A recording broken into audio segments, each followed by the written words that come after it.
is resistance.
The mainstream media all but ignores Colleyville, Texas until after all the chips have fallen, so we'll talk just a bit about what actually happened there, what this means, and what happens next off of this. In other news, Mike Lindell claims that he is being debanked, and, well, I believe that, and I don't really care for Mike Lindell, but I still believe that, and I think that we should talk about that. The Donald comes out and gives another rally in Arizona, making it seem very clear that he is about to go back and run again. And a judge has found no probable cause applicable in the case of a mom accused of putting her son in the trunk. It is going to be all this and more. You're just mad you can't date me. I am J. Edgar, and this is Contemporary.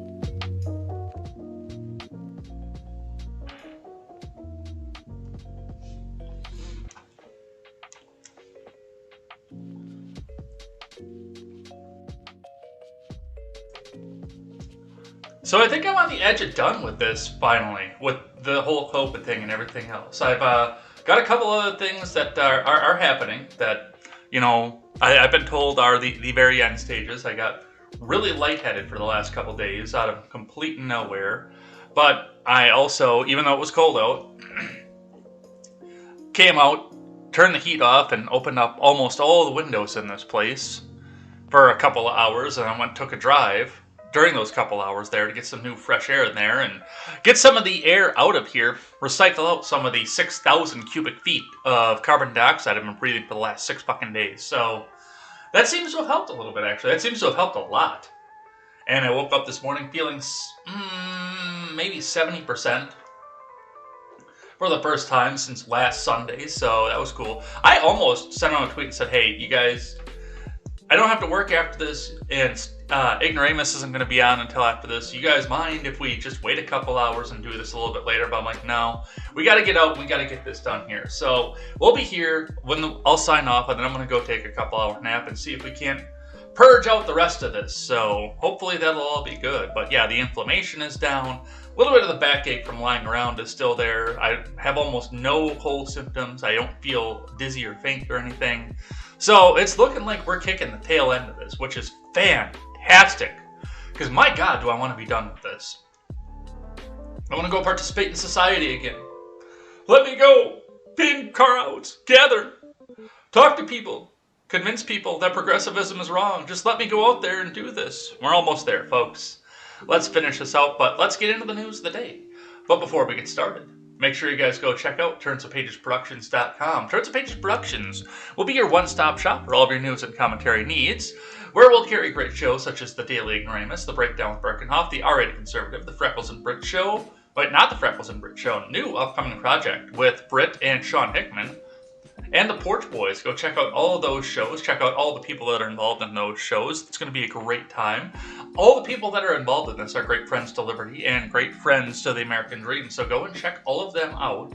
We hope to have some written articles up here. We hope to get this launched and ready to go. So go check it out, turnsofpagesproductions.com, and see what's coming. All right, looking in at the Dow. The Dow spent Friday down throughout the day. Mostly on the bank's news, because, yeah, that was not some good news here. Ending the day on Friday at 201.81, down. That is down to 35.911.81, which is... That's quite the drop coming off of there, especially because everyone was so proud of the fact that, hey, we were just at a record once again here. And usually earnings season is the one that buoys us up, too. So, hopefully, for those of you who have investment in 401k, we will see some improvement off of this. I'd hate to see you lose all of your investments, so we'll see what's going to happen there, and we'll go on from there. Looking at the Bitcoin, get a quick refresh on that. That comes down to $42,660 US dollars and 80 US cents. That's down another $438 US dollars and 90 US cents, or 1% down, for the day over day. So something to watch on your Bitcoin if that's something that you intend to keep with is Bitcoin. It's not one I care for. I care for some of the smaller coins, but definitely something to watch for if you're holding on to that one. Looking at your industrials, copper is up, steel is down, aluminum is up. Looking at your individual plays, bare bright wire, number 1, tubing, flashing copper, number 2, tubing, and insulated wire are all down. THHN wire is up. Romex is down. Brass is up, and brass shells are down. Looking at your steel, conduit steel is up. Light iron is down. Number 1 is down. Actually, it looks like everything's down except for stainless steel, which is also on the upswing. Looking at aluminum, siding is up, aluminum copper is up, radiators are down, cans are up, sheet aluminum is down, rims are up, electric motors are up, ballasts are down, lead is down, car and truck batteries are down. Your cat market remains mixed, with regular domestic and small GM both down, and small foreign, large large GM all up. Alternators are up, carbide is up, hard drives are up, motherboards are up, power supplies are up, low-grade boards are up, and PC tower is up. I'm guessing a lot of people are going out and buying new computers right now, so they're hoping to get some of those scrap pieces out there so they can go back out and get recycled into new stuff. So that's what we see coming off of that. Let's grab one from the Wayback Machine. I got a story about that.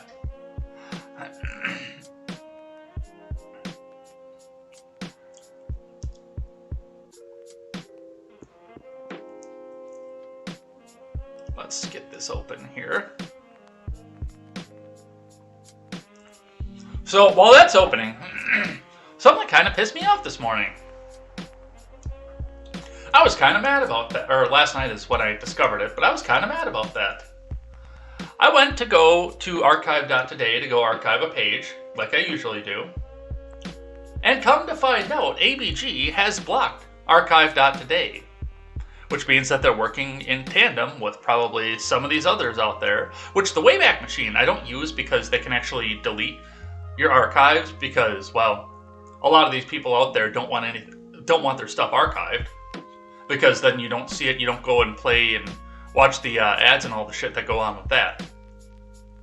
So they don't want their stuff archived, plus they can't go back and stealth edit it. And through the Wayback Machine, some of the stuff is getting deleted, and some of it is going back and getting stealth edited throughout all the rest of this here. But yeah, archive.today, there is no editing off of that. But if you're antivirus, and I don't know if there's another antivirus out there that will allow that to go through, but yeah, that pissed me off. Holy shit, did that piss me off when ABG blocked archive.today. It's phishing. It's not fucking phishing. I have used it every day for the last 2 years. I have used archive.today to get around ad blocks and to make sure that there is a record of the internet that can't get edited. So that's what's going on right now. I'm using the Wayback Machine in the interim right now, but this week's project, in addition with getting the fundraiser going, now that I can actually get up and move again, is going to find a new antivirus that isn't going to fuck me over with that. So that's what we see off of that.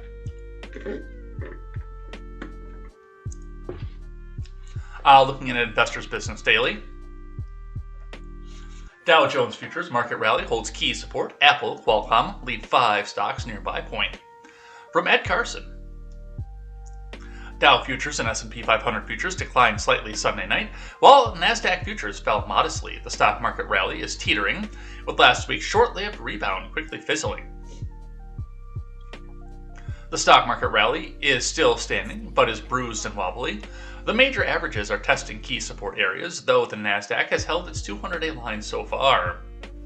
The NASDAQ has lagged the S&P 500 since last February, with that underperformance increasing over the past 2 months. Apple and iPhone chipmaker Qualcomm are 2 growth stocks holding up relatively well, while Tesla, XPeng, is right at an early entry.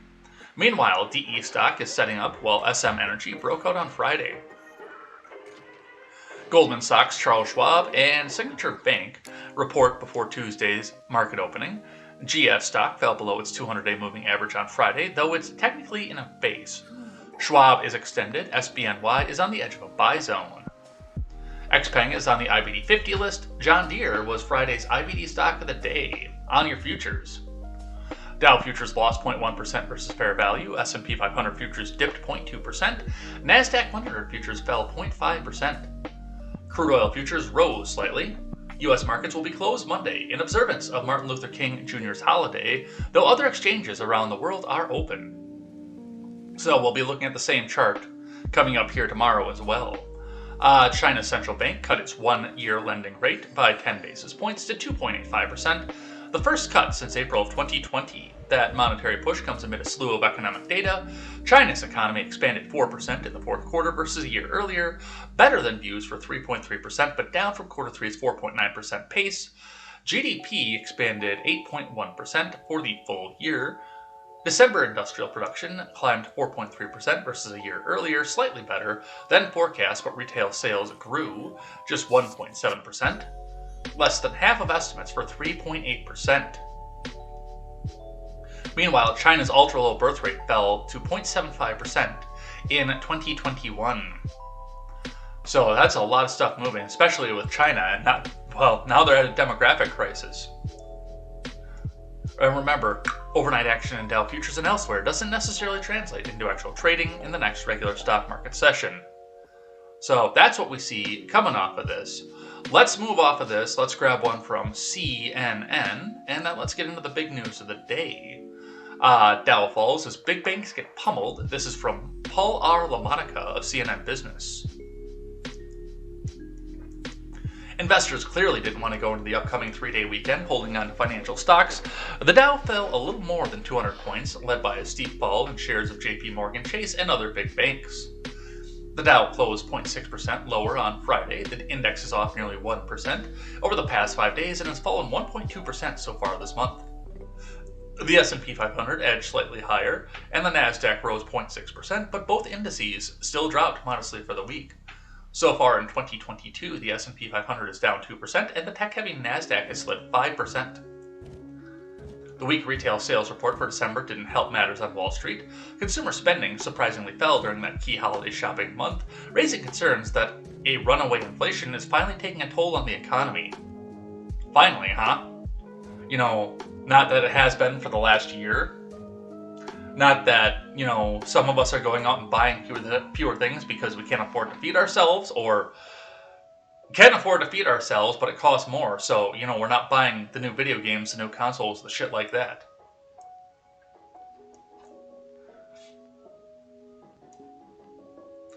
But while investors have been shunning big techs like Apple, Microsoft, and Tesla, this year bank stocks were a bright spot for the market until Friday. Investors were disappointed by JP Morgan Chase's nearly 15% drop in earnings from the fourth quarter 2020. Shares of JP Morgan Chase were down 6%, fellow financials and Dow Components, Goldman Sachs, which report earnings next Tuesday, and American Express each fell about 3%, too. Citigroup and BlackRock, which both reported earnings Friday, were also lower. Wells Fargo was the bright spot for banks, rallying after posting better-than-expected results.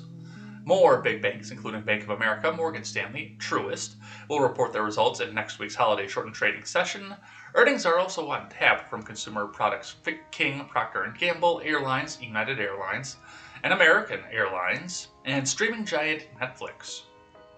The stock market is closed on Monday in observance of Martin Luther King Jr. Day.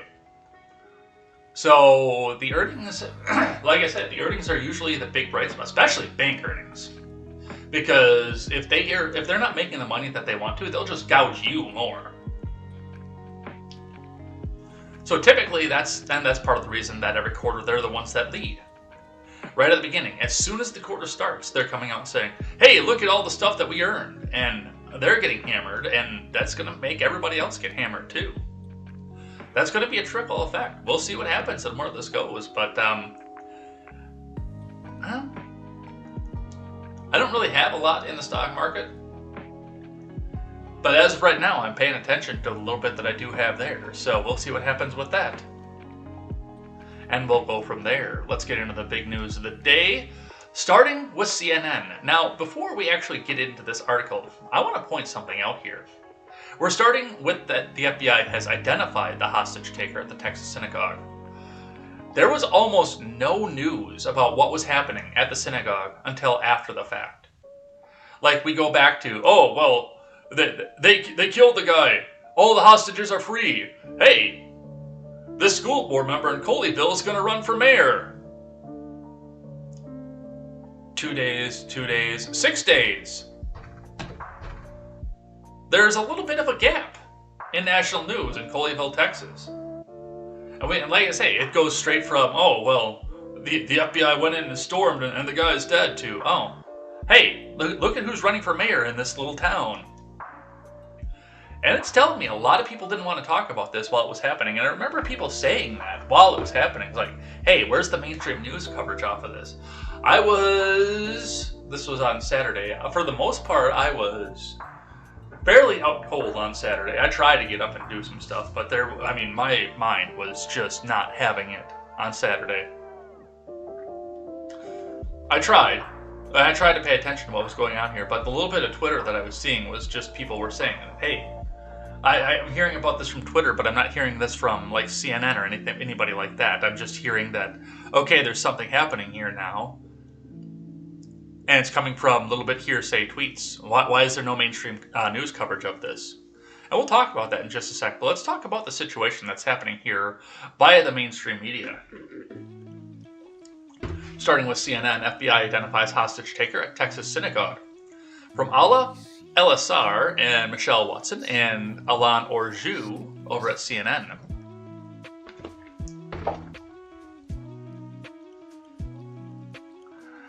The FBI on Sunday identified Malik Faisal Akram, a 44-year-old British national. Yeah, he sure sounds British, all right. As the man who held 4 people hostage at a Texas synagogue in an hours-long standoff Saturday, before a rescue team entered the building and killed the suspect. An FBI hostage rescue team killed Akram after the hostages were released around 9 p.m. local time, the agency said. Crime scene investigators at the Beth Israel congregation in Colleyville, Texas, about 15 miles from Fort Worth, recovered 1 firearm they believe belonged to Akram. A spokesperson for the Bureau of ATF told CNN. Prayers answered. All hostages are out alive and safe, Governor Greg Abbott tweeted around 20 minutes after a large bang and gunfire were heard in the direction of the synagogue.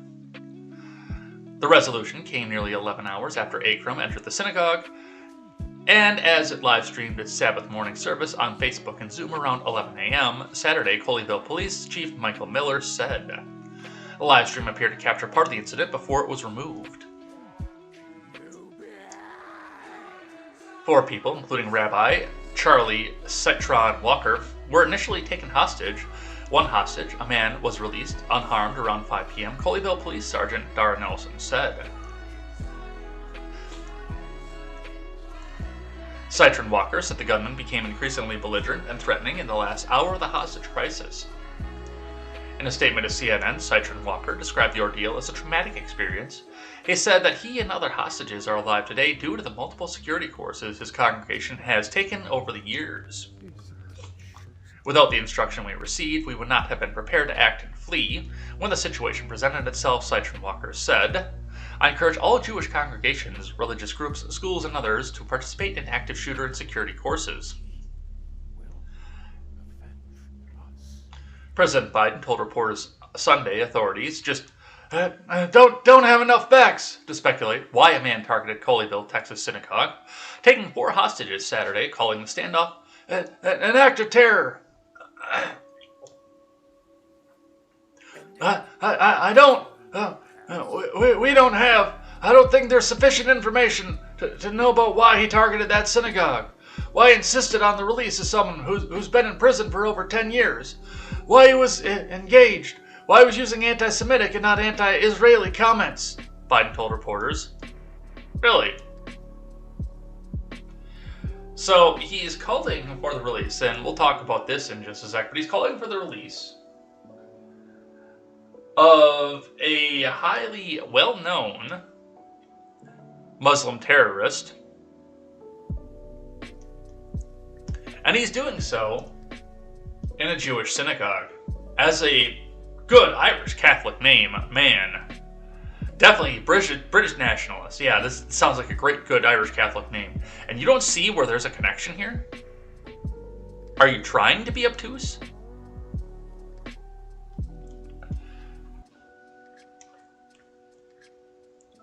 Akram arrived in the U.S. approximately 5 weeks ago, landing at New York's JFK.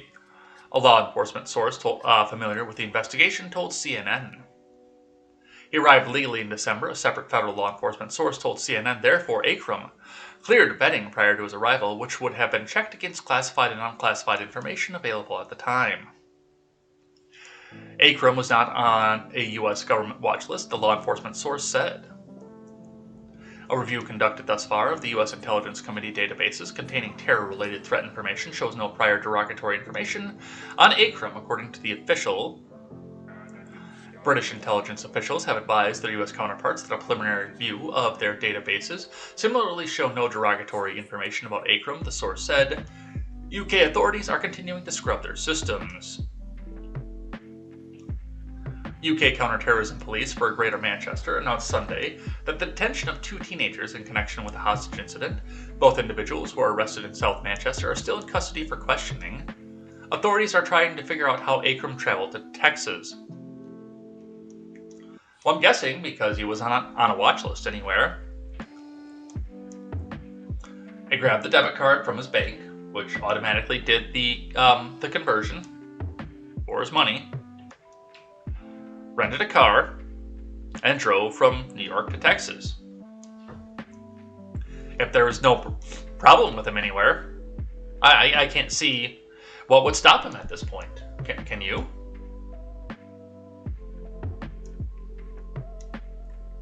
But that's the information they want you to know, is that nobody knows why this guy targeted a synagogue. Nobody has any idea. Let's watch just a little bit of this here.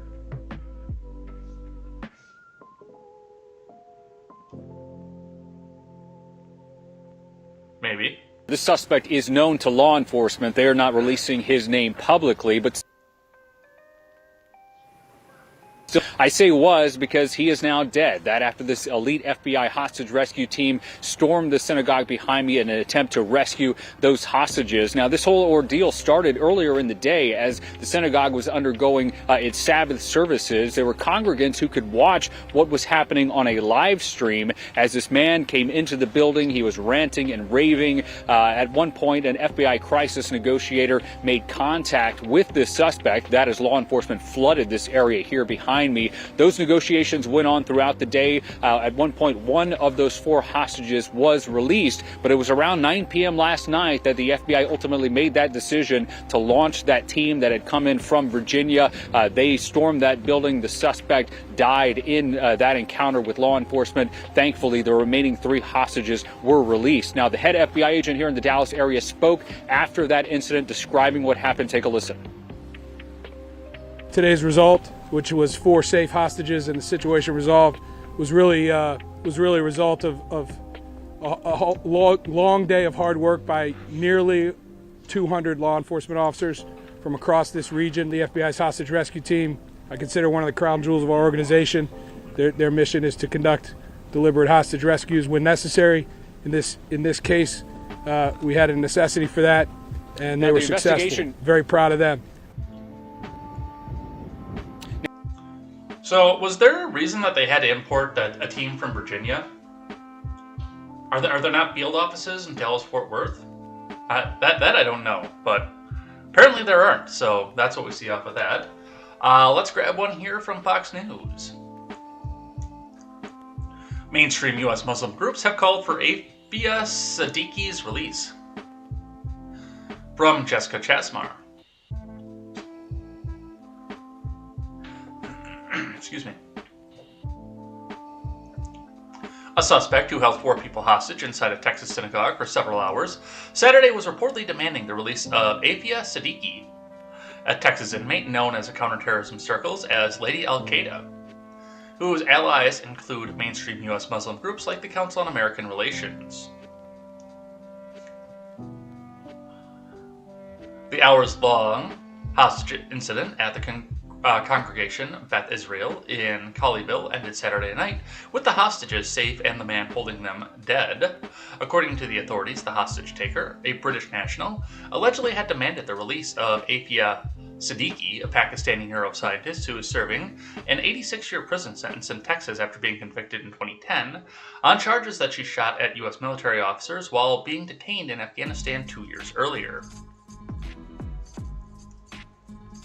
Just last month, CARE's Dallas-Fort Worth chapter held an event called In Pursuit of Freedom at the East Plano Islamic Center in Plano, Texas, calling for Siddiqui's release, claiming that she had been kidnapped, ripped apart from her children, shot at, renditioned to the U.S., and is currently serving an 86-year prison sentence for a crime that she did not commit. On November the 18th, the CARE chapter held an online fundraiser for Siddiqui's defense team. Days earlier, multiple Muslim advocacy groups, including CARE, American Muslims for Palestine, and the Islamic Circle of North America Council for Social Justice,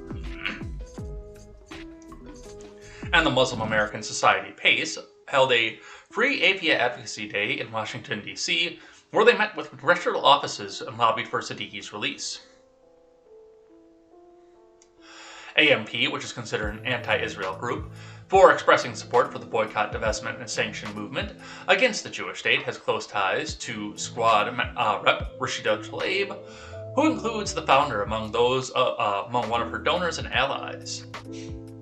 Others who have called for Siddiqui's release include British hate preacher Anyam Chowdhury, who launched a Twitter campaign for Siddiqui in September, and condemned Muslim leaders who haven't lifted a finger for her to be freed even though some of them sit on nuclear weapons, the Middle East Media Research Institute reported at the time. But we don't know. We don't know why. All these groups that are calling for this lady to be released. This lady, who the hostage taker also called for to be released, who have ties to Ilhan Omar and BDS. We don't know why they targeted a synagogue or why they used anti-Jewish slurs.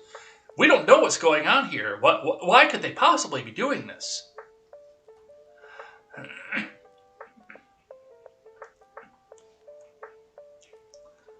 So that's what we see off of that. Let's grab one from the Hill. UK police arrest 2 in relation to Texas synagogue hostage situation. From Olafimihan Oshin.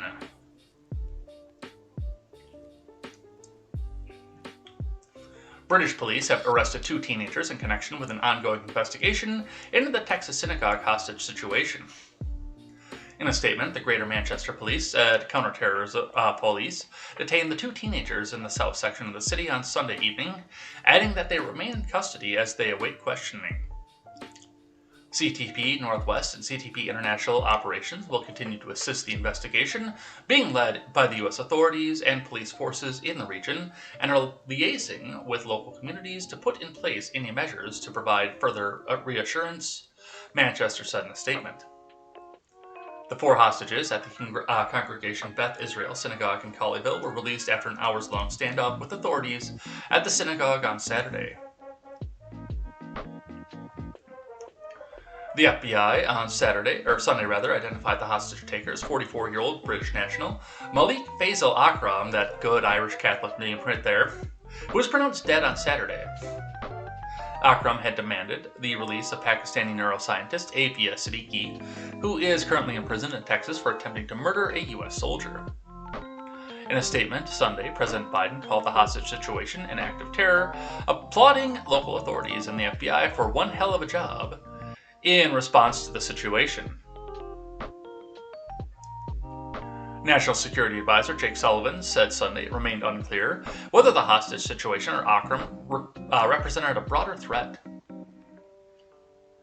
So that's what we see going on with that.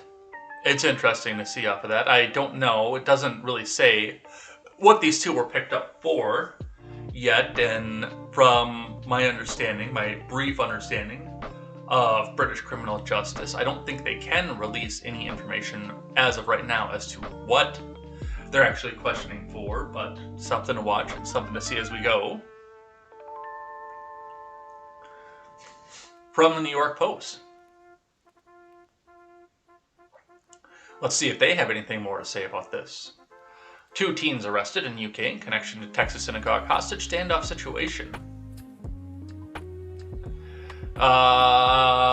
They've been taken into custody, the Independent reported.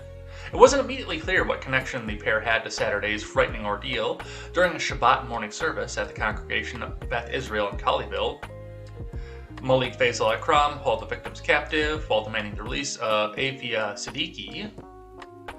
The tense standoff lasted for about 10 hours. Yeah, once again, they're not going to tell us what they are being held for, what they're being questioned for, until they get some sort of answer back off of this. So, yeah, we're not going to see any of that for right now. Let's grab one from the Blaze. This was the interesting one, and we talked just a bit about this all the way back at the beginning. We don't know why they were using anti-Jewish slurs and why they picked a synagogue. From the Blaze. FBI downplays religious connection of hostage crisis at Jewish synagogue. It does not end well, from Chris Enlow.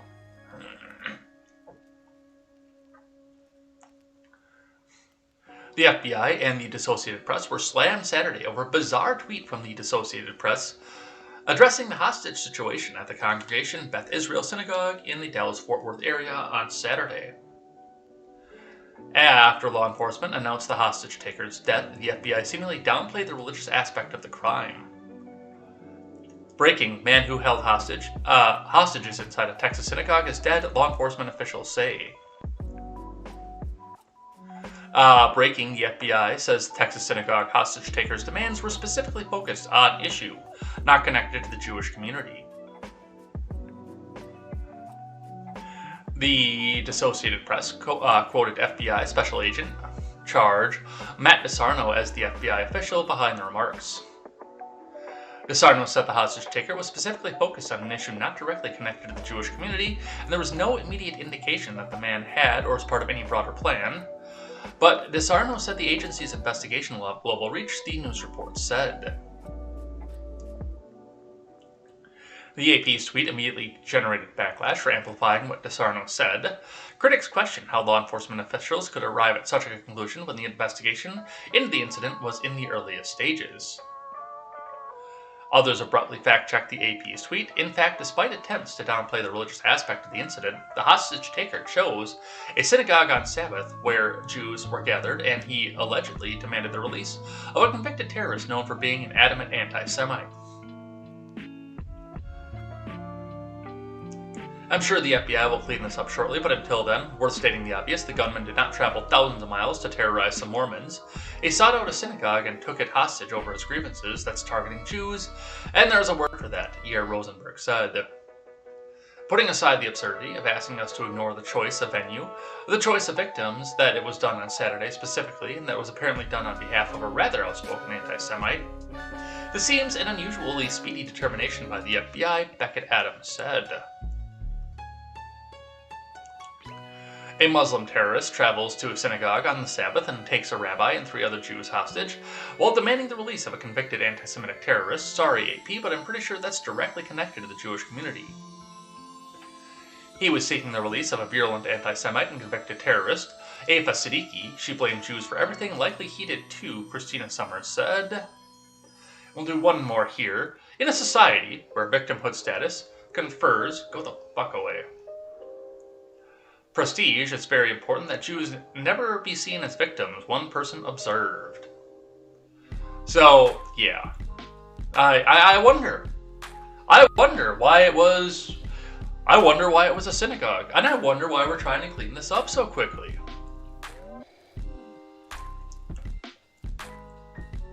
Alright. But that's what we see off of that, and I'm sure that a lot of the rest of this is going to get buried. I do hope that... I do want to see what the connection is with these 2 kids in Manchester. Because I don't seem to know what that is, and maybe I'll have to go and look into some English news to go with that. But let's shift gears here. Let's move on here from Newsweek. Mike Lindell claims Banks wants to cut ties with him over reputation risk. Yeah, you should probably be watching your kid while you're trying to get yourself fucking hitched. This is from Jason Limone. MyPillow founder Mike Lindell claims that some of the banking institutions he uses wants to cut ties with him over reputation risk as his legal battles in connection with the misinformation he continues to spread about the 2020 presidential election move forward. Lindell, the former president, like former President Trump, is a key promoter of the conspiracy theory that the last presidential election was rigged or stolen in favor of President Biden. The allegation has not been substantiated by evidence, and elections experts, as well as cybersecurity professionals, have consistently debunked the claim. During a Friday night episode of right-wing political strategist Steve Bannon's War Room podcast, Lindell claimed that Heartland Financial and Minnesota Bank and Trust are attempting to debank him over the concerns that they could face fallout relating to having him as a client. During the podcast, Bannon and Lindell played an audio recording that they said was a call with a bank official. Just because of our organization saying, well, why are we connected with someone that could be in the news and not that the FBI is even sniffing and looking? But what if someone came in and said, you know what, we're going to subpoena all his account records, and then we also make the news, the person in the recording said. So it's more of a reputation risk.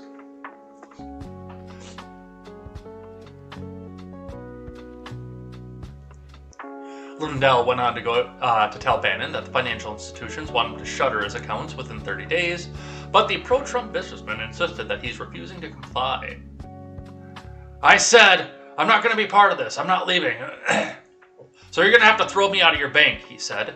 During the segment, Bannon put the phone numbers and the contact information of top officials at the institution on screen, urging supporters to call and complain.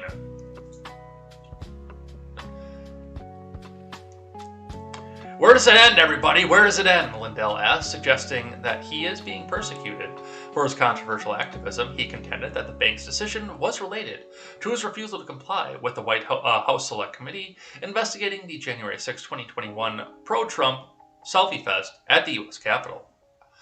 Okay, there are a couple things with this. Now, The bank is a private institution, and if they don't want to have your business, you can't force them to have your business. That's the first and foremost. And if that's what they're going to do, you probably don't want to be associated with this bank either. I'm telling you that right now. But the thing with Lindell and Bannon, Bannon has got the right idea with all of this. Bannon is going out there and trying to flip local precincts because your election change is going to be done at a local level. That's always going to be what it is. On your school boards, on your city alderman positions, on your mayor's offices, on your county commissions, in your county executive offices, in your state legislatures. All these are going to affect how your elections run more than what Mike Lindell is trying to do at the federal level. And Mike Lindell should take some time and actually walk back from what he's trying to do, too. No matter what happens, Mike Lindell could come back out and unearth photographs, close-ups of people filling in the ballots at the count to honk the election. He could come up with high-def photographs of all of this, showing and definitively proving people coming up with 71 million votes, and that Biden only got 10 million votes out of the entire election, and it wouldn't change anything. As soon as Biden put his hand on the Bible and said, I promise to uphold the thing, man, and so helping the big guy, and what's my line? As soon as he did that, as soon as he put his hand on that Bible, he was the president. No matter what they find coming up out of the election now, maybe there's an impeachment somewhere, I doubt it with the current makeup of the House. Maybe somewhere down the line there is a removal from office, there's that. Or somebody going into a cell after he's out of office. There's all these other things that go with that. That are a possibility of that, but nothing is going to change the fact that Joe Biden was the 46th president of the United States. And what Lindell should be doing is the same thing that Bannon is doing right now, trying to change the local laws to make sure that this doesn't happen again coming into a future election.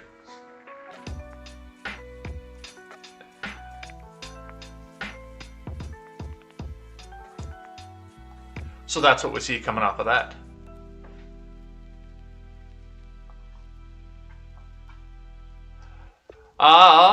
From CNBC, MyPillow CEO's legal advisor has ties to GOP super PACs and has pushed false claims about Kamala Harris and the pinko fucking pox.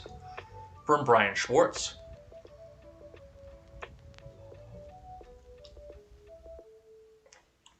A member of MyPillow CEO, Mike Lindell's legal team, has ties to Republican super PACs. No shit, Sherlock. So does Lindell, and has pushed false conspiracies about Kamala Harris and the pinko pox. Lindell has brought on Bill Olson as one of his legal advisors, according to a new filing made in federal court in Minnesota. Olson's firm has done legal work for GOP super PACs that backed Ben Carson during the 2016 presidential election that was totally stolen, by the way. That was complete Russian propaganda and theft, and the 2016 election was completely stolen, but the 2020 was the freest and fairest election in history, honk honk. And it supported then-President Trump in the 2020 election and boosted Ted Cruz in his 2018 Senate race against former Rep. Beto O'Rourke, according to Federal Election Commission records. Olson's recent legal work includes submitting an amicus brief that falsely claims Harris is not a natural-born citizen of the U.S. and is not eligible to be vice president. Excuse me. Harris was born in California. The conspiracy about Harris, the first black U.S. vice president, echoes the racist birther theory that... I love how they're trying to say that that's Trump, by the way. Birther theory that Hillary Clinton and others spread about President Barack Obama. Olson has also used his Twitter account to push some claims about the coronavirus that have been disputed by the FDA or deemed misleading by the social media platform. Of course, they have to go find every single thing that they can run back out. And oh, hey, this person is supporting Mike Lindell. Here's everything he's ever said on social media in his past.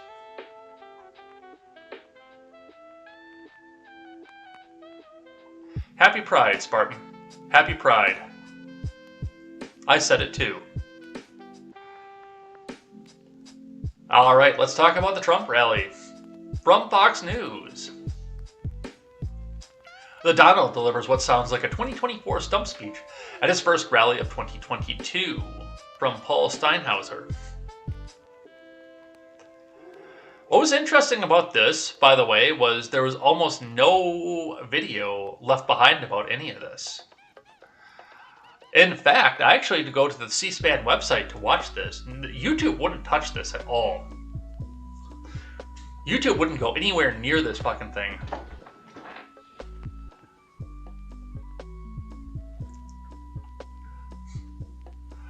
Trump delivers what sounds like a 2020... I read that part already. This is from Paul Steinhauser. He didn't announce whether he was going to launch another campaign for the presidency, but former President Trump pledged at his first rally of 22 that come 24, we're going to take back the White House, okay? And speaking in front of a sea of supporters gathered at the Country Thunder Festival grounds in Florence, Arizona, Trump delivered what sounded like his first stump speech of a possible 2024 campaign. Is there anything of this speech, by the way? Just out of curiosity. No.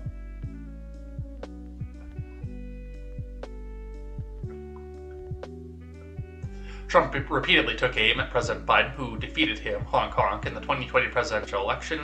Trump deemed his successor at the White House incompetent and blasted Biden on a wide range of issues, including the coronavirus pandemic, the economy, foreign policy, and crime.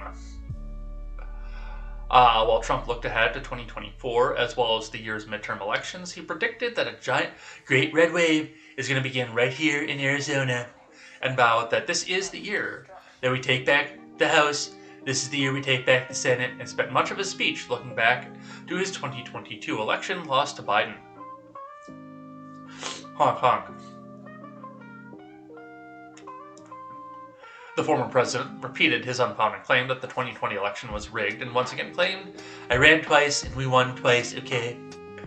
It was no surprise that Trump chose Arizona to kick off the first rally of the new year, besides being a key battleground state in the 2022 midterms with high-profile showdowns for Senate and governor. So, excuse me. It's one of the key battlegrounds with high-profile showdowns for Senate and governor. It's also one of the half-dozen states where Biden narrowly edged Trump in 2020 to win the White House.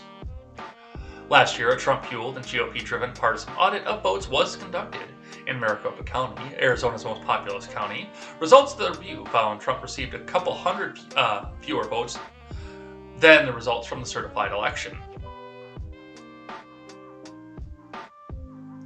So the next one that he'll be doing will be happening in Conroe, Texas, which is just north of Houston. That'll be on January 29th, so watch for that as we go and see what's happening with that. Let's grab one here from Politico. MAGA hats and QAnon inside Trump's first rally of 2022. From Meredith McGraw and Mark Peterson. Former President Trump's rally on Saturday night in Florence was an attempt to add distinctly MAGA tilt to the midterm election season.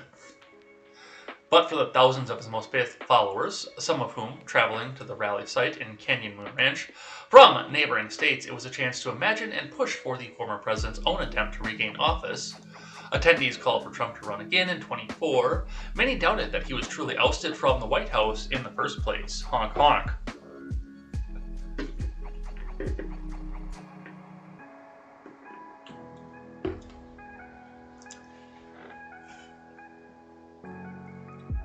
I hope states decertify the election. I want to hear him say that it's over. We're ready to move on and hold a new election, said Ray Kalatza from Tucson, who arrived at the rally site early. I do think it's possible. Very possible. No, it's not. 2024 will be the next time that you can feasibly vote for the President of the United States. There is a chain of command in place to cover what happens if you start removing people from office. You will not be able to vote in a new president until 2024. There will not be a re-election in 2022 and beyond. It's not going to happen. There are some of the photos of that.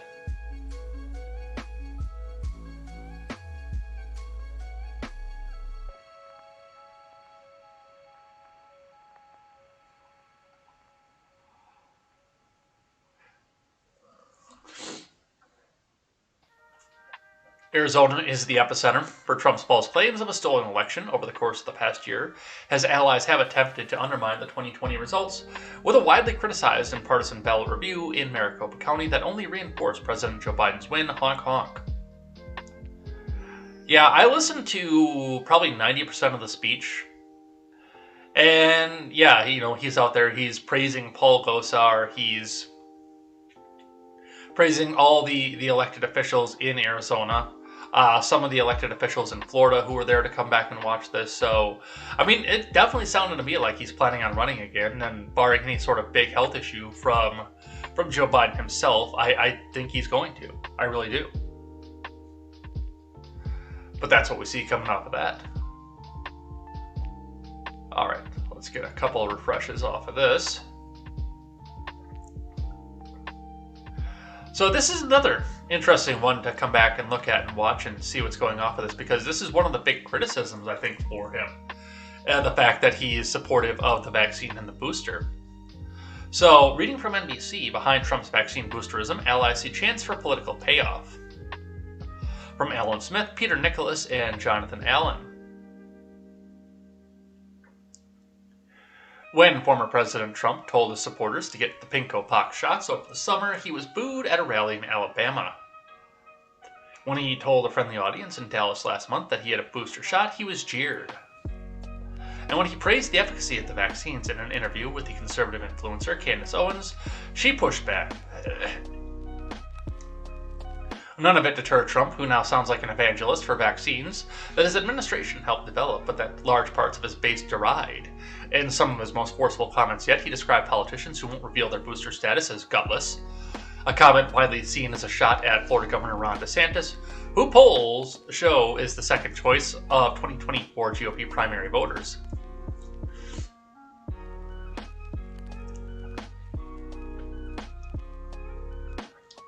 All right, give me just a second.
This resistance.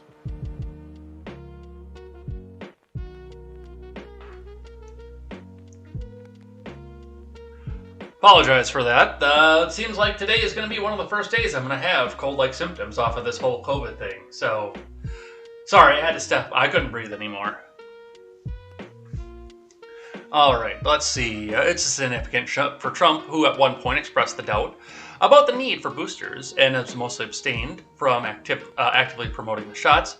The message is welcomed by allies and advisors who have privately pushed him to use his platform more forcefully to promote the highly effective vaccines to the public.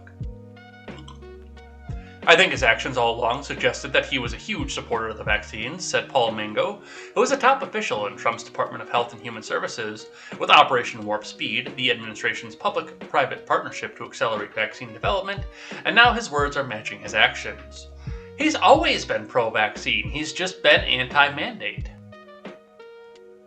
A lot of people out here have, and yes, there are some complete anti-vaccine people, and you know, Merriam-Webster has changed the definition of anti-vax to include people who are anti-mandate for vaccines. To include people who don't believe that you should be forced to get a vaccine to participate in in human society anymore.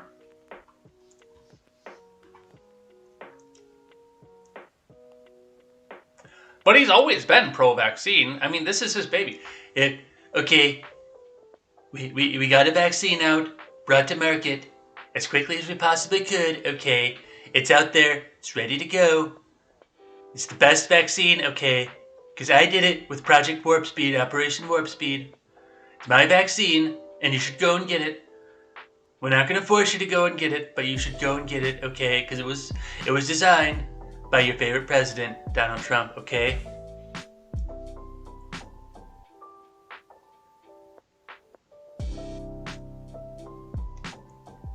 So that's what we see coming back up off of that.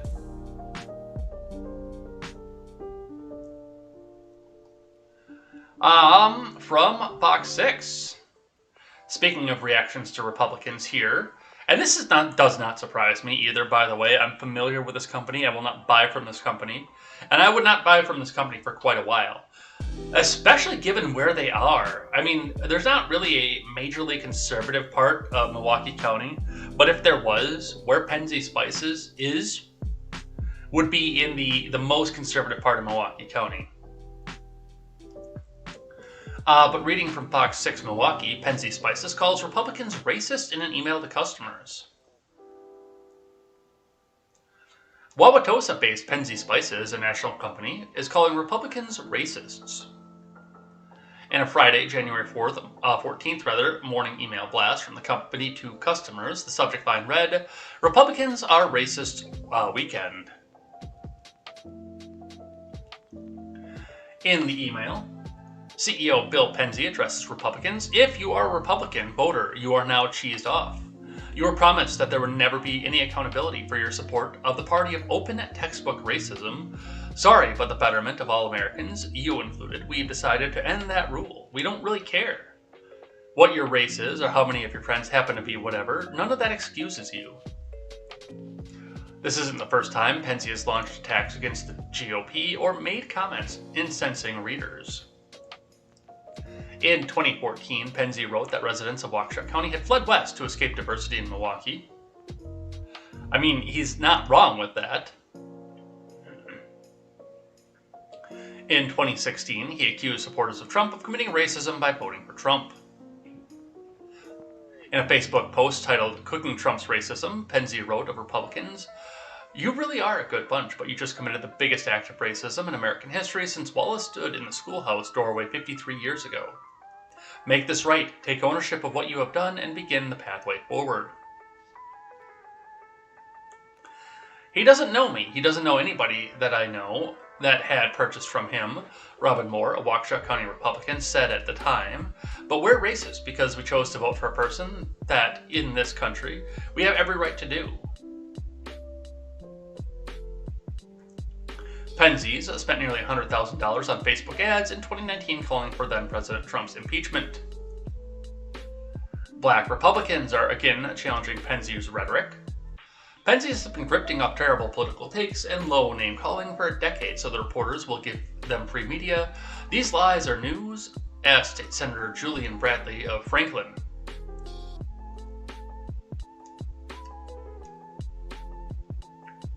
So if you see Penzi Spices in the store, especially, I mean, even if you're a libertarian, he says the same thing about you, I guarantee. If you ever see that brand in the store, walk away. That dude's an ass.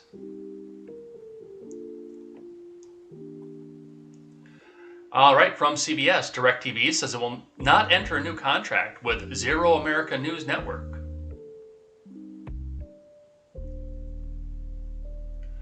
DirecTV and Zero America News are parting ways, the satellite television company confirmed to CBS News on Friday.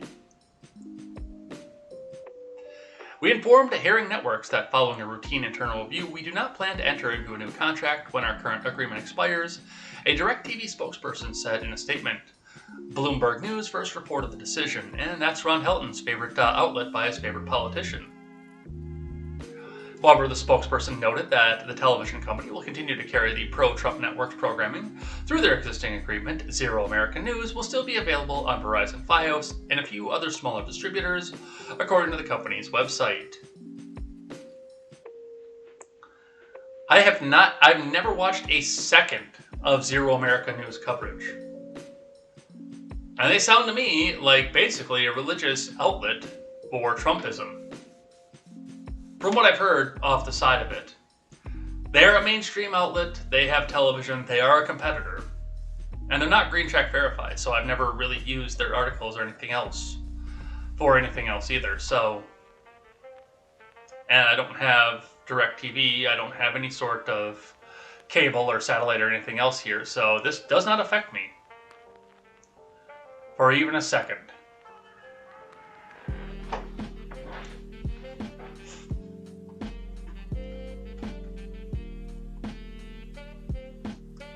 Let's talk about Glenn Youngkin. From NBC News, Republican Glenn Youngkin sworn in as Virginia governor.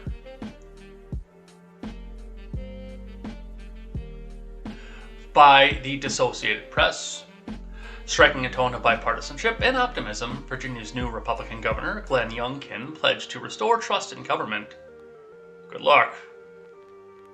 And restore power to the people as he was sworn into office on Saturday in Richmond. Today we stand together on behalf of Virginians who never lost faith, even when they suffered loss, of Virginians who have not stopped dreaming of a better life, even in the midst of trials and tribulation, he said, in front of the historic state capitol to thousands of enthusiastic spectators. My fellow Virginians, the spirit of Virginia is alive and well, and together we will strengthen it. No matter who you voted for, I pledge to be your advocate, your voice, your governor, said Youngkin, a former private equity executive and newcomer to politics. Youngkin's inaugural speech was part of a weekend of pomp and circumstance as Virginia's newly elected Republican leader took office. In addition to Youngkin, AG Jason Miyares and Lieutenant Governor Winsome Earl Sears were sworn in during an outdoor ceremony. The Moments opens a new chapter of governance in a state where Democrats spent the last 2 years in full control. Youngkin spoke of the hardships caused by the pinko pox over the last 2 years and pledged to lead the state as the virus continues to rage. We stand here on January 15th, 2022, filled with hope and optimism for the years ahead. This hope and optimism springs from a shared vision of the future, and also from knowing what we have been through, he said.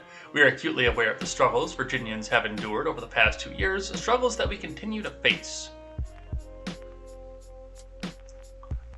Youngkin also sounded his campaign themes, pledging to cut taxes, remove politics from the classroom, raise teacher and law enforcement pay, and boost the economy. He also pledged to keep children in schools, even as the Irma Gerd variant of COVID is surging in Virginia and around the country, emphasizing the importance of in-person education, more like in-person indoctrination. Gotta keep those kids in that school, otherwise they might learn how to think for themselves and not be good little government drones.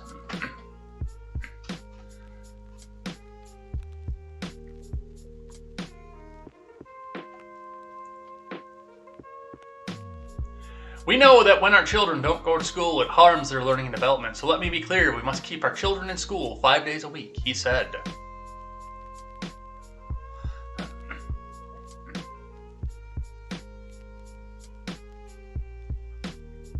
Shortly before the ceremony began, Virginia's former governors met with Youngkin and outgoing Democratic Governor Ralph Northam.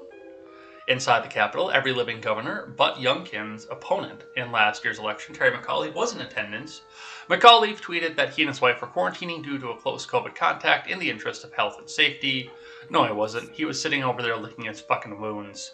Without the council, and without you. So there you go, Glenn Youngkin,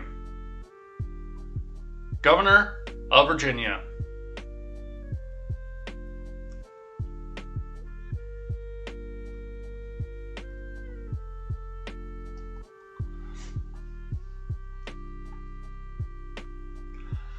From Insider, on his first day in office, Virginia Governor Glenn Youngkin banned teaching CRT and mask mandates in schools.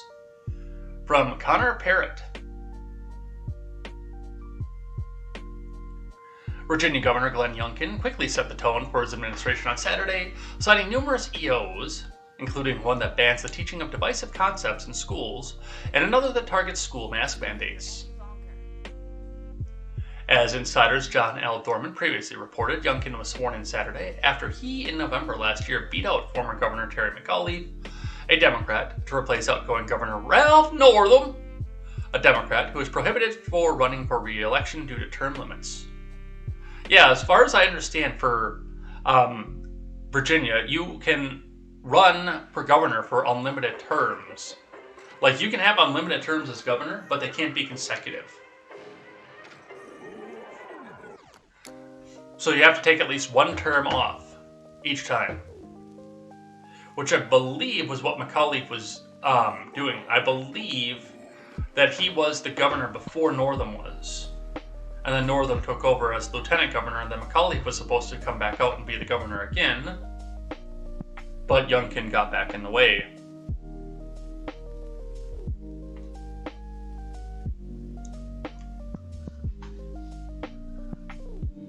As Insider's John L. Dorman previously reported, Youngkin was sworn in Saturday after he, in November last year, beat out McAuliffe. Let's see. Youngkin was the first GOP governor of Virginia since 2014. The work is only beginning, Youngkin said in a statement, alongside the 11 executive actions he signed on Saturday. The important steps we're taking today begins the work of restoring excellence in education and making our communities safer, opening Virginia for businesses, and reinvigorating job growth and making government work for the people, and not the other way around, he added. As Insider previously reported, part of Youngkin's campaign strategy involved his lobbying attacks on CRT in public schools, which the Virginia Department of Education said last year was not part of his state standards of learning, WDVJ reported. The Divisive Concepts Executive Action specifically bans the teaching of CRT. CRT is centered around the idea that American society is presently impacted by the legacy of slavery, and how that legacy factors into U.S. law and policies, despite the fact that there's been little evidence to suggest CRT is taught in K-12 schools in the U.S. Republicans and state legislatures have crafted legislation banning it and railed against it on campaign trails. Okay.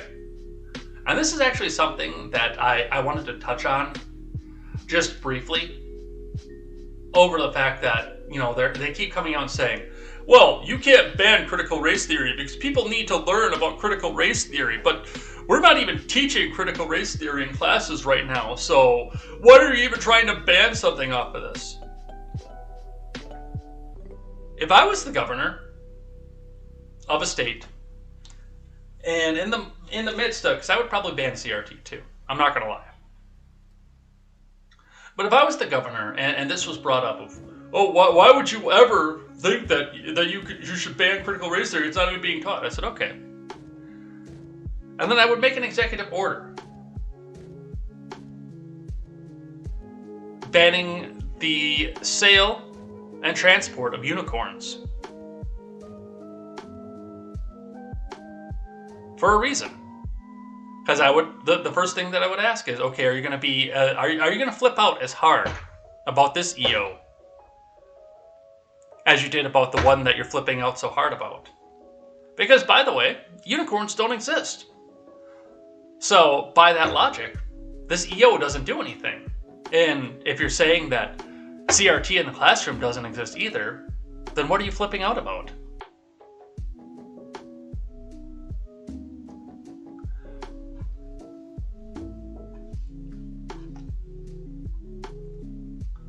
I don't know. That's the way I would go about it. But that's what we see off of that. Let's grab one from Axios. Youngkin ends mask mandates for schools and COVID vaccinations for state workers. From Aaron Doherty. Glenn Youngkin signed 11 EOs following his swearing-in ceremony on Saturday, including those that overturned Virginia's mask mandate for public schools and a vaccination requirement for state workers. Youngkin also signed an order that bans the teaching of CRT, a major focus of the 2021 campaign. Another one of the orders effectively withdraws the state from regional greenhouse gas initiatives, a program with neighboring states intended to reduce carbon pollution.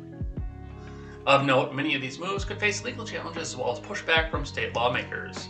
So this is just a little shorty one here, so there's not a lot of information there for us. But as far as the mandates go and the vaccinations for state workers, those are the big ones right now, because the state workers still have the freedom to go out and get their vaccines if they want to. They just can't be forced by the government to do so anymore. The masks, the same thing. You can't be forced by the government to put one on, but if you're a parent and you think this is the best way to protect your kid, you could still throw that mask on. You could still put your kid down, hold them down, and forcefully tie that mask up behind their ears and send them off to school that way. You still have the option to do those things. It's just the government cannot force it upon anybody else anymore.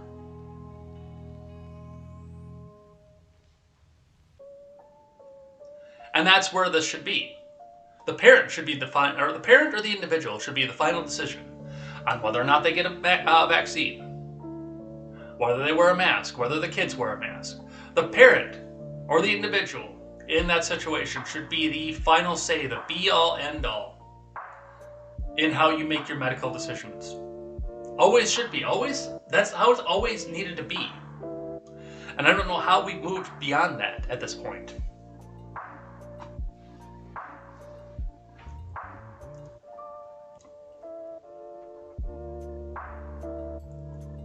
Alright, let's grab one here from Rasmussen. This came to me from the Discord. Rasmussen reports, writes out, COVID-19, Democratic voters support harsh measures against the unvaccinated. This is no author given. While many voters have become skeptical towards the federal government's response to the pinko-pox pandemic, a majority of Democrats embrace restrictive policies, including punitive measures against those who haven't gotten the vaccine. A new Heartland Institute and Rasmussen Reports national telephone and online survey finds that 48% of voters favor Biden's plan to impose a vaccine mandate on the employees of large companies and the government agencies. That includes 33% who strongly favor the mandate, 48% are opposed to Biden's vaccine mandate, including 40% who strongly oppose the mandate.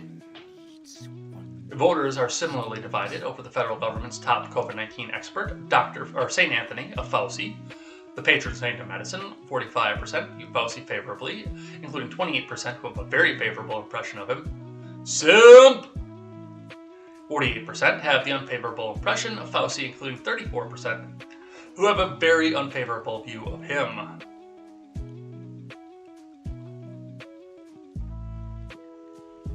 The even split among voters is the result of deep partisan divisions. While 78% of Democratic voters support the Biden admin's pinko-pox vaccine plan, only 22% of Republicans and 41% of voters not affiliated with either major party support the vaccine mandate, and many Democrats would support even harsher measures, including fines for Americans who don't get the vaccine and criminal punishment for vaccine critics. Yeah, see, these were the kids. The people who are doing this are the kids when you were in school, who would run back out and tell on you if you did something wrong, and then try to use the force of the teacher to get you to do something, or the force of the police to get you to give them their way. They couldn't stand up to you themselves, so now they want to use the force of the government to impose their authority to do so, and they think that they've got the government on their side.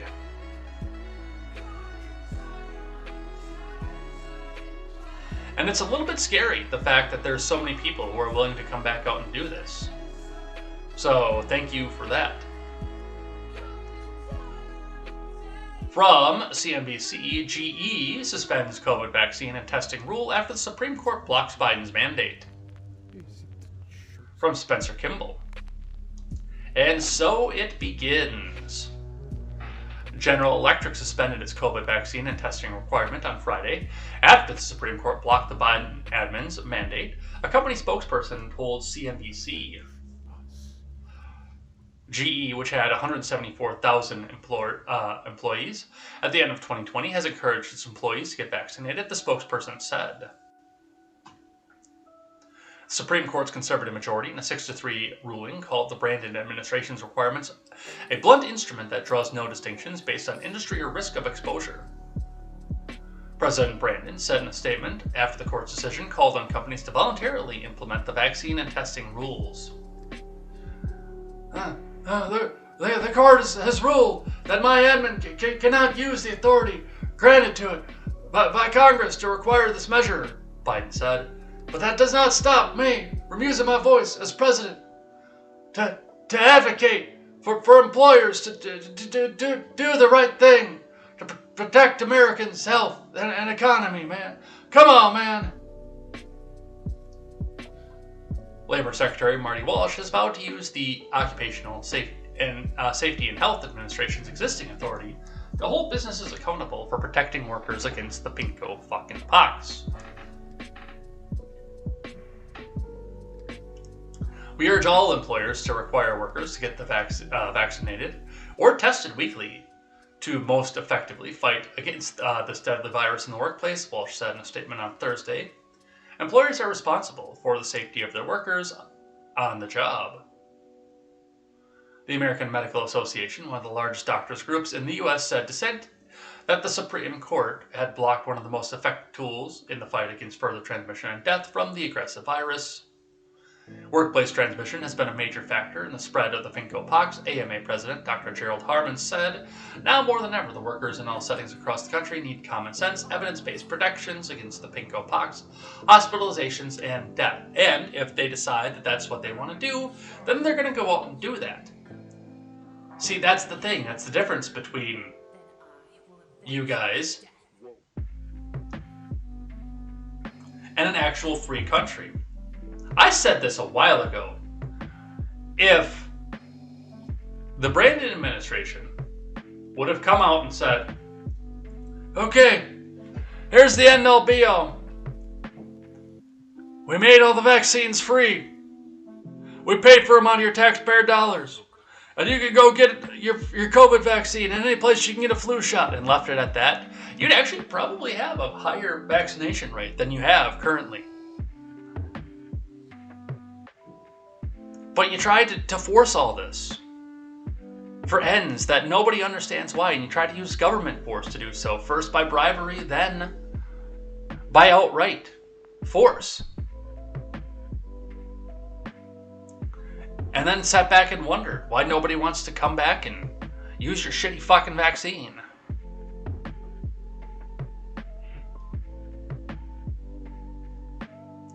And if you want to go get the vaccine, go get the vaccine. If you don't. It's that simple.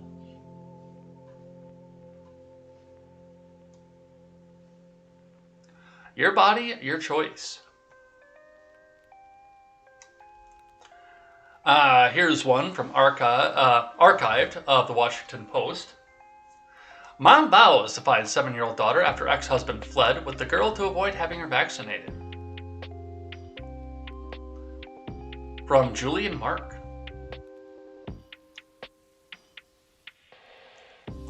In sunglasses and a black beanie, a Canadian man named Michael Jackson on Friday appeared on Live with Laura Lynn, a right-wing online show, and explained why he has been on the run with his 7-year-old daughter for the past 2 months.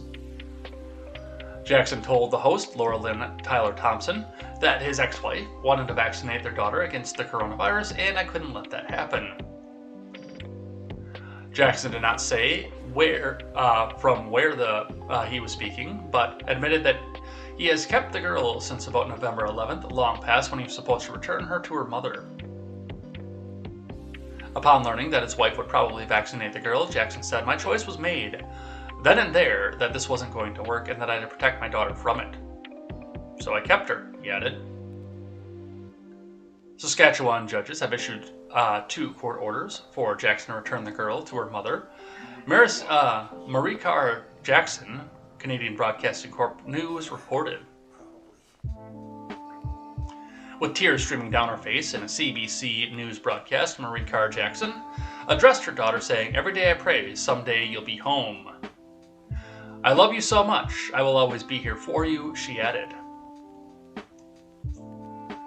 Jill Drennan, Marie Carr Jackson's attorney, told CBC News that Michael Jackson might have fled Saskatchewan province with his daughter. We simply don't know where she is. We're asking the public for help, Drennan told the news outlet, adding, "We've never seen anything quite like this." So there are a few things that are going on with this here. I'm going to come out and say, now if there's a stop that needed to be done, a stay that needed to be done, the courts should have been involved with this. And honestly, I admire what you're trying to do to protect your family, dude, but this ain't the right way to do it. And in fact, this is probably going to wind up turning out way worse for you in the end of all of this, especially in the Canadian system, by the way. That is so outrightly cut that pretty much as soon as you've been found, you're probably never going to see your daughter again. Not only that, but she's probably going to be vaccinated that day. Like, as soon as the police find you, they'll come up with a vaccine and aerate it and give it to her right away. In front of you. Because it's Canada. And you will be found, unfortunately. This is probably not the way to go about this.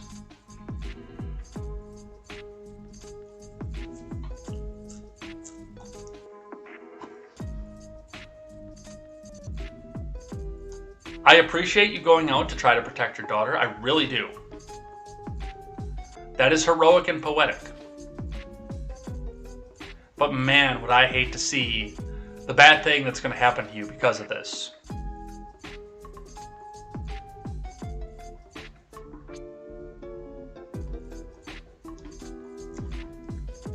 All right, from the Hill. Judge finds no probable cause in case of mom accused of putting son in car's trunk to avoid the pinko pox exposure. From Brad Dress.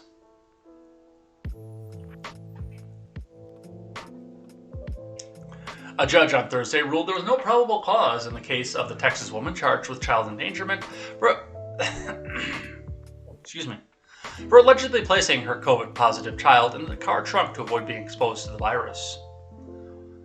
The judge left the door open, however, for prosecutors to continue investigating Beam, a 41-year-old teacher with the Cypress Fairbanks Independent School District near Houston. According to local news outlet KHOU 11, she may face charges in connection with the incident in the future. Harris County District Attorney spokesperson Dane Schiller said that in a statement that prosecutors respect the decision but will continue with our work, KHOU reported. Really?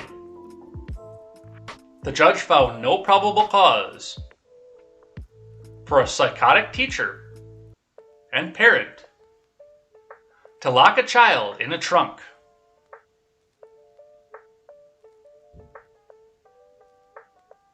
And you didn't see a problem with this?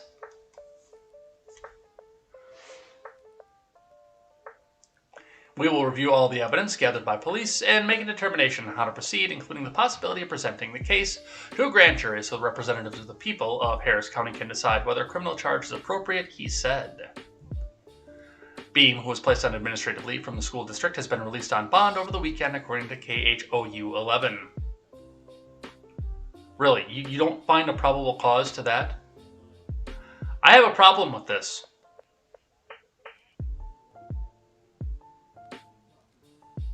But that's what they're going to do. Leftoid's going to leftoid.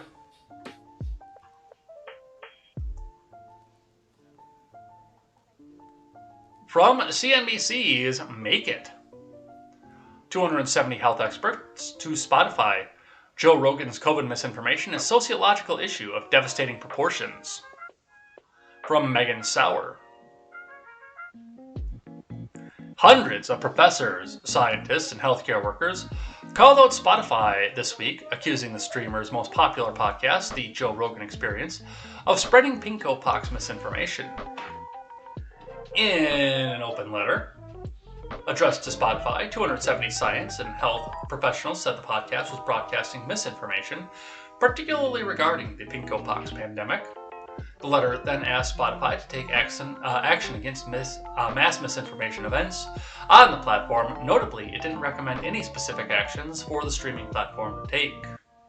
The The letter specifically highlighted a December 31st episode from Dr. Bobby Malone, a virologist who was recently banned from Twitter for spreading vaccine falsehoods.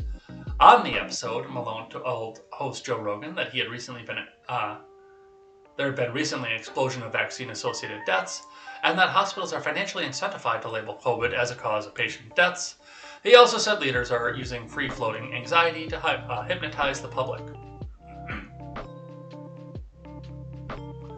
All three theories were quickly identified as false, as reported by the Associated Press News and nonprofit fact-checking outlet PolitiFact. YouTube removed a video of the interview soon after it was posted, citing violated community guidelines. Of course, we can't let the information go and people decide. We have to just make the decisions for them. Yet Malone's comments were likely heard and potentially internalized by millions of listeners. Rogan has claimed that his show is downloaded over 200 million times each month, and is certainly one of the most popular podcasts in the world, topping Spotify's global rankings for 2021. Dr. Malone's interview has reached many tens of millions of listeners, vulnerable to predatory medical misinformation, the letter said. This is not only a scientific or medical concern, it's a sociological issue of devastating proportions, and Spotify is responsible for allowing this activity to thrive on its platform. Rogan's popularity makes the potential for spreading misinformation especially concerning.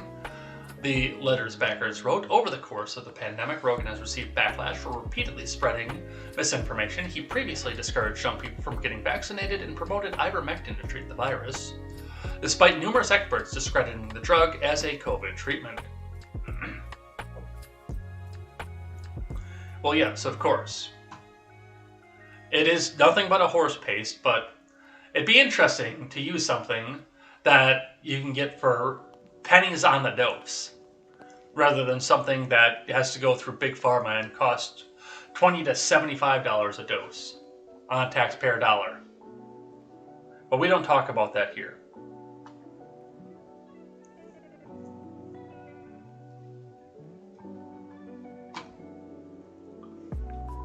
From the New York Post, I hope that Ben Wild is in here because I know he asked for this. Baltimore state's attorney indicted on federal charges. Coming to the New York Post via Reuters. Baltimore state's attorney Marilyn Mosby, the city's top persecutor, was indicted on Thursday on federal charges of perjury and filing false mortgage applications related to her purchase of 2 Florida vacation homes.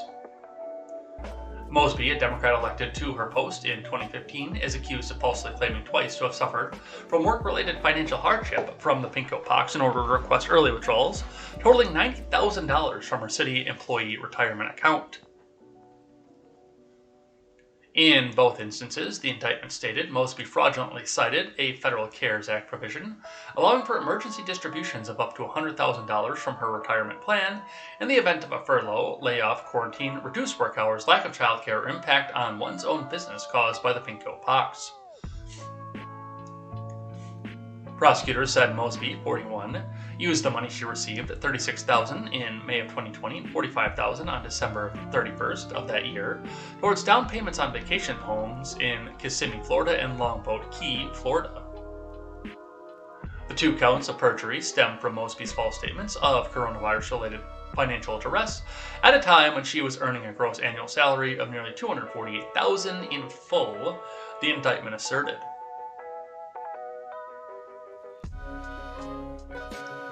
Mosby's further charged with 2 counts of making false statements on mortgage applications, seeking a total of more than $900,000 in loans to purchase the 2 Florida properties in question. In particular, the indictment says Mosby failed to disclose, as required in both applications, that she and her husband were delinquent in federal tax payments, resulting in $45,000 of tax lien filed against them by the IRS in 2020. Mosby, who ran for office as part of a movement of progressive persecutors promising to address systemic inequities in the U.S. criminal justice system, made national headlines in 2015 when she charged 6 officers in police custody death of Freddie Gray, a young black man. The death of Gray, who suffered a fatal injury while being transported, without a seatbelt in a police van led to rioting on the day of his funeral. None of the 6 officers charged in his death were convicted. So, yeah. I suppose it's just a standard practice, though, for somebody to come out and use all this money that they have out here to, go buy vacation homes instead of paying off their taxes or anything else like that. But that's what we see. From Axios. This is fucking hilarious. Senate Democrats sink Ted Cruz's bill to sanction Nord Stream 2. From Zachary Basu. The Senate on Thursday failed to pass a bill sanctioning the Nord Stream 2 pipeline after the Brandon administration aggressively lobbied Democrats to defeat Senator Ted Cruz's efforts to target the Putin-backed project. The 55-44 vote is the culmination of Cruz's months-long push to force Democrats into an uncomfortable vote on Nord Stream 2, which the Ukrainian government has said is no less an existential threat to our security than the tens of thousands of Russian troops massing on its border. The bill needs 60 votes to pass. Senators Catherine Cortez Masto, Jackie Rosen, Tammy Baldwin, Maggie Hassan, Mark Kelly, and Raphael Warnock were the only Democrats to vote in favor of the bill. Rand Paul was the only Republican to vote against it. And with that, the Nord Stream 2 it's still going on at this point here. The sanctions are dead, obviously. But I wanted to point something out with this. Now first, yes, we should be sanctioning the Nord Stream 2. We should be. And we should be the ones who are giving the energy out to our friends over in Europe, not Russia. But on top of that, the 55-44 vote is the culmination of Cruz's months-long push to force Democrats into an uncomfortable vote. Which means, and of course the vote needed 60 votes to pass. That racist filibuster was used by Democrats in order to stop this from happening. Oh my God, what are we gonna do? The racist filibuster. They're using such a racist it's a Jim Crow relic. They don't give a fuck about changing the filibuster.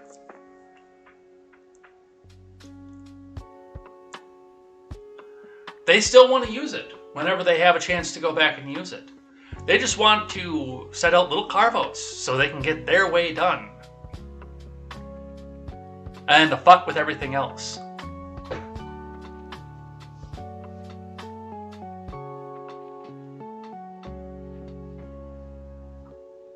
It's a Jim Crow relic. This horrible racist filibuster. They use this racist filibuster.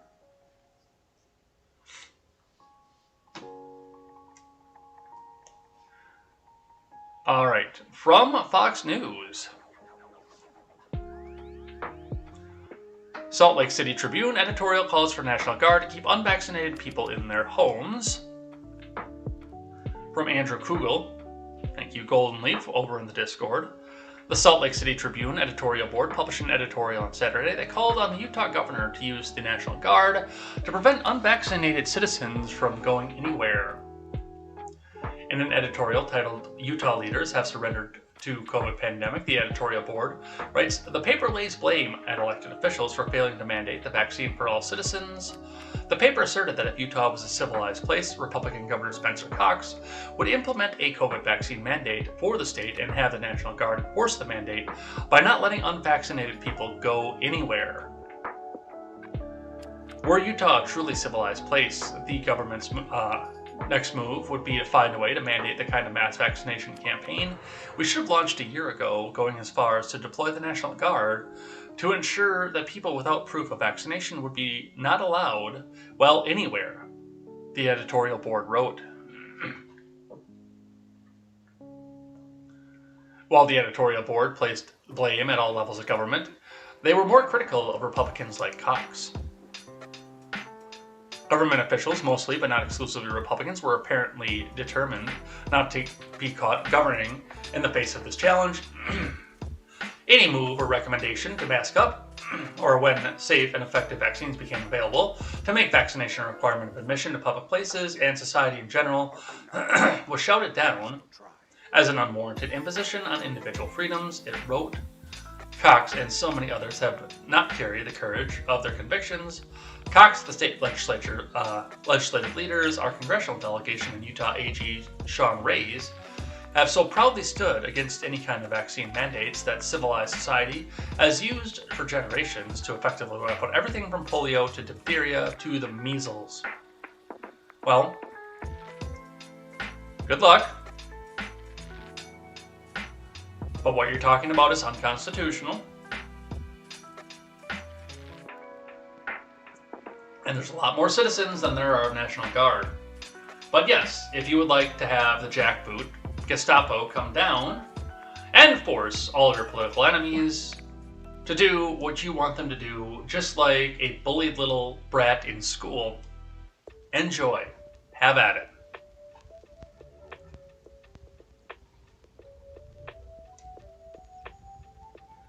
Alright. And the last one, which I gotta refresh again because it's NBC.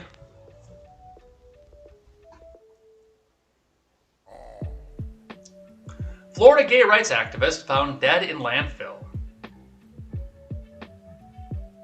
From Matt Leviates. A gay rights advocate who was integral in legalizing same-sex marriage in Florida was found dead in a landfill in what authorities are investigating as a homicide, the Tallahassee Police Department said on Wednesday. Jorge Diaz Johnson, 54, the brother of former Miami Mayor Manny Diaz, has been last seen alive on January 3rd, Tallahassee police said, shortly after a missing person alert was issued for him on Saturday. His body was found in a trash pile at a landfill in Baker, Florida, about 60 miles east of the Alabama border, according to the Okaloosa County Sheriff's Office. Diaz, who served as the mayor of Miami from 2001 to 2009, released a statement on Twitter confirming his brother's death. I am profoundly appreciative of the outpouring of support shown for me, my brother-in-law Don, and my family after the loss of my brother Jorge Diaz Johnston. Wrote, my brother was such a special gift to this world whose heart and legacy will continue to live on for generations to come. While he had a high-profile brother, Diaz Johnson made a name for himself. In 2014, he and his husband Don Diaz Johnston and 5 other same-sex couples sued the Miami-Dade County Clerk's Office after they were barred from getting married.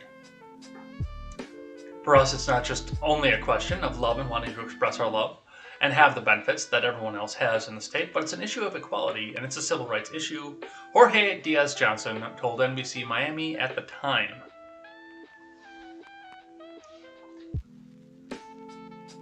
In January of 2015, the Miami-Dade Circuit Court ruled that the couples favor legalizing same-sex marriage in the South Florida County more than a year before the Supreme Court legalized same-sex marriage nationwide. So, I don't know why anybody wants the dude dead. I don't. It's unfortunate. It really is. But apparently somebody wanted him dead so bad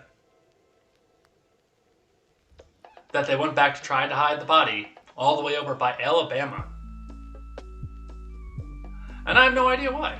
I really don't. There are no leads at this point. Probably a story will be followed up on as it goes, especially if it winds up being a hate crime, because then it'll be top headline forever, but that's what we see after that. And with that, the news is done. Let's grab one of the rules of acquisition and head out of here for the day. So we're definitely toasting through these pretty quick.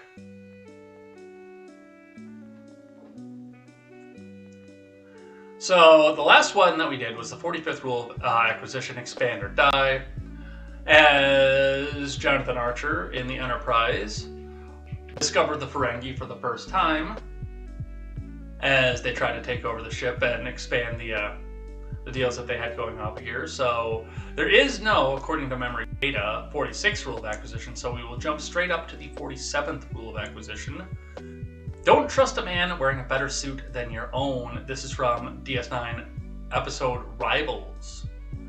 And that's one thing to sit back and watch as you go with this. Now, it's a possibility too where you choose not to work in a suit and you're still going to be doing some buying and selling. But for the most part, if you're sitting in a situation where you're both expected to be in a suit and you're working with a guy who's wearing Armani Gucci, he has done something out there better than you wearing something off the rack or Indochino or something. He's done something better than you going forward, and it may be some sort of some trickery out there too, especially if you know the person. If he's wearing a better suit than you, I would not say go as far as never trust him, but definitely keep your eye on a guy like that, because while he's got one hand moving over here, he's possibly doing something sleight of hand over here as well. So make your sale, make your profit, obviously, but do still be wary about a man wearing a better suit than your own. So with that, don't trust a man wearing a better suit than your own. And with that, let's head out of here for the day.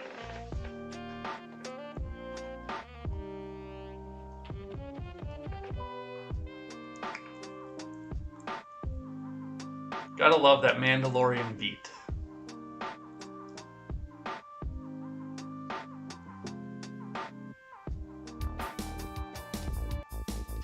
All right. Well, we're gonna head out of here for the day. Well, for the morning anyway. I'm gonna go back and I'm gonna take another little nap here to see if I can clear the rest of this out of me. But yeah, I mean, for the most part, I feel great right now. Let's see if we can get those last little 20% of goodness feeling off of here, and maybe we'll be back up to 95, 100%. But do come back and join this channel again, whichever channel you're watching here, for KTZed Redemption. That is at 5:30 Central Time. Come back and join us for that. Once again, where we'll be talking about the Trump rally, the synagogue shooting, the vaccine mandates, the voting rights bills, and everything else that happened throughout the past week here. Come back and join us for that. Come back and enjoy the program, and we will see you then for that. Otherwise, we'll be back here tomorrow with more Contemporary, and until then, I am Jay Edgar, and this is Contemporary. Take care.